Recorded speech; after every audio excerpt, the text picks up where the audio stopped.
Gana el presidente esta elección, la gana Claudia Sheinbaum con más de 35 millones de votos, más que López Obrador en 2018. El presidente termina su mandato con una altísima aprobación, considerando pues toda esta exposición y lo que acabas de mencionar, las intentonas de los opositores por minar su credibilidad o de pues, crearle un problema con su base militante. ¿Qué expectativas hay del próximo gobierno que va a encabezar Claudia Sheinbaum? Claudia Sheinbaum llega fuerte, con margen de maniobra, tiene a la mitad de su gabinete conformado por gente cercana, muy cercana al presidente López Obrador.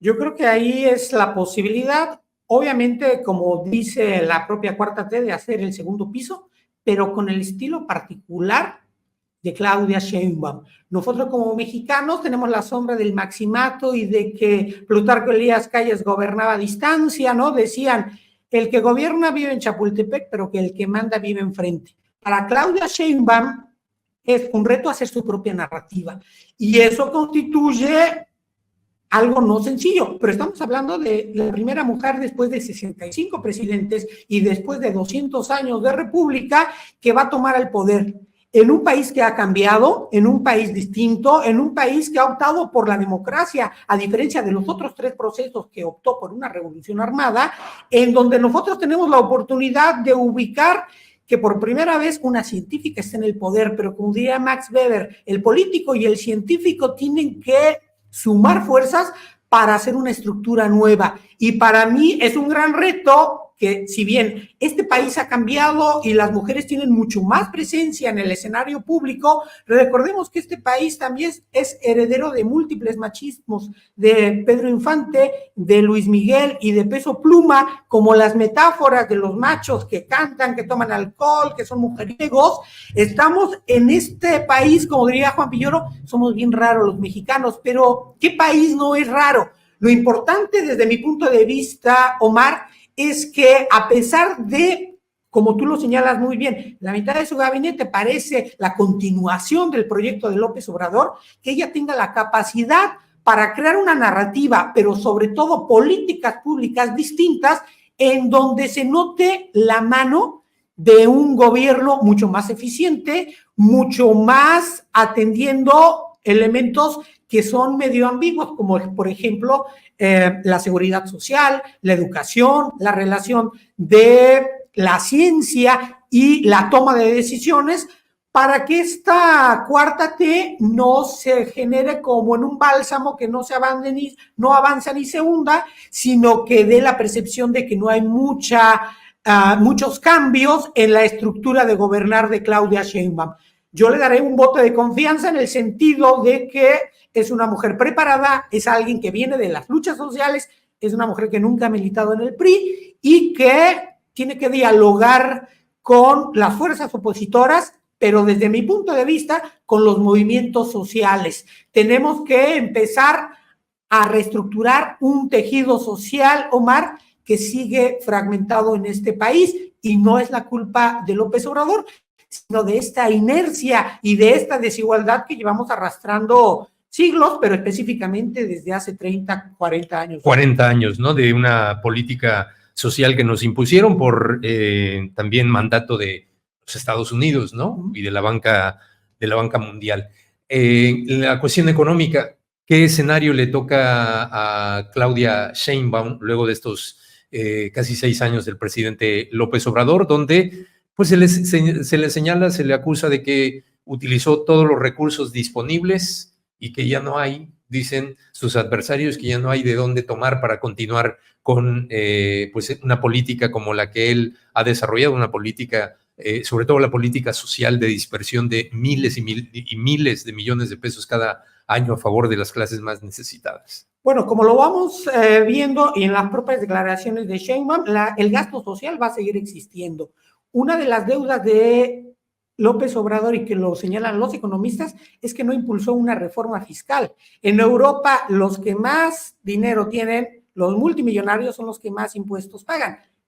López Obrador no le pegó al avispero, le quiso cobrar a Salinas uno Pliego y compañía, pero no impulsó una reforma fiscal, que es importantísima. ¿Cuándo se tiene que hacer una reforma fiscal, Omar? Cuando tienes al pueblo de tu parte. Y 80% de los mexicanos apoyaban a López Obrador. Sé que en 6 años impulsar un montón de cambios es dificilísimo porque se te viene el mundo textualmente encima, pero sí creo que, a diferencia de otros sexenios, creo que vamos a entrar en un sexenio sin devaluación. Esperemos, ¿no? Así es, por primera vez, nunca había ocurrido, creo, Sí. en la historia más reciente, en las últimas décadas, que termina. Es más, López Obrador empezó su gobierno con el dólar en 19.50 más o menos.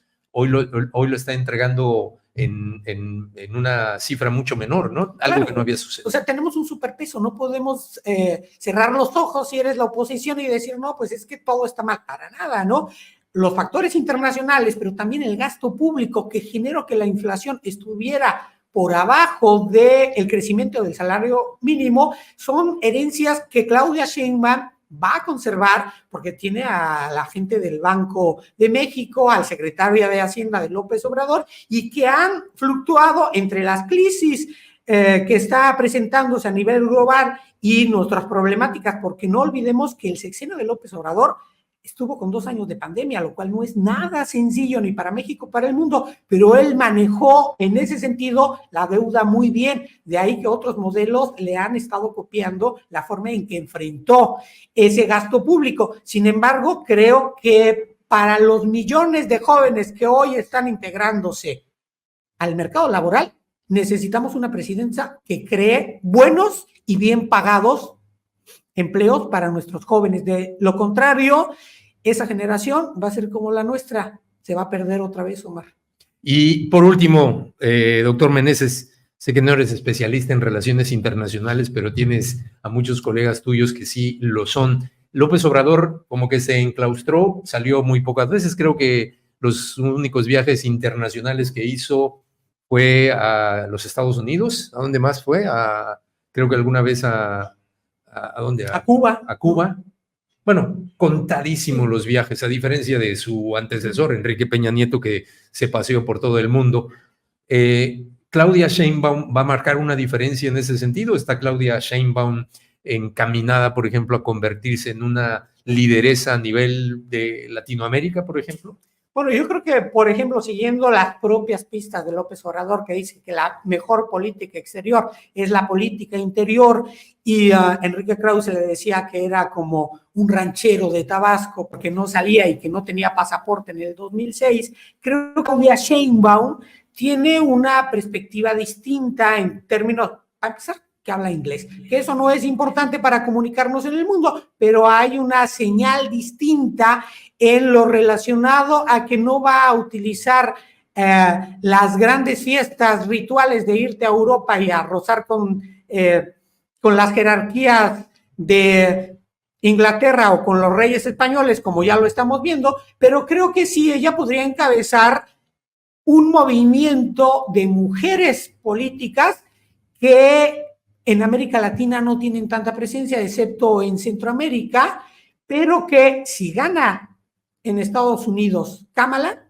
podemos ver un punto de partida, un punto de quiebre entre las mujeres gobernando a las potencias del mundo y a los países emergentes que pueden dar una distinta estructura en la relación interior-exterior, Omar, que lo que hizo López Obrador.